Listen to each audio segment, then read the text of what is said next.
తల్లిదండ్రుల్ని ఎందుకు ఇచ్చాడో తెలుసా దేవుడు? ఎందుకంటే తండ్రి ఎంత ప్రేమమయుడో, తండ్రి ఎంత కృపామయుడో, తండ్రికి ఎలాంటి ఆలోచనలు ఉంటాయో తల్లిదండ్రులు కూడా అయ్యే ఆలోచనలు ఉంటాయి. తల్లి 9 నెలలు గర్భంలో పెట్టుకుని నాకు పిల్లోడు వస్తున్నాడు, నాకు కూతురు వస్తుంది, నాకు కొడుకు వస్తున్నాడని సంతోషపడుతుందంట. కానీ తండ్రి కడుపులో పడినప్పటి నుంచి మొదలుపెట్టి చివరిగా మళ్ళీ అతను తన ఊపిరి ఆగిపోయేంత వరకు నా కొడుక్కి నా కూతురికి ఎటువంటి ఇబ్బంది లేకుండా నేను అన్నీ సమకూర్చాలని బ్రెయిన్లో వాళ్ళ కోసం పెట్టుకుంటాడంట. అలాంటి పరలోకపు తండ్రి మన తండ్రి.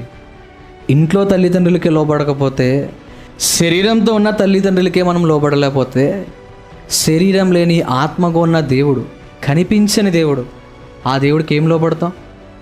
యేసు ప్రభు ఎంత లోబడ్డాడంటే తండ్రికి, తన ప్రాణాన్ని ఇవ్వడానికి కూడా వెనదీయలేదు. మీరు మీ తండ్రి మాట వింటున్నారా? మీ తల్లిల మాట వింటున్నారా? మీరు తల్లిదండ్రులకే లోబడకపోతే పరలోకంలో తండ్రికి ఏం లోబడతాం? మనం లోబడలేం.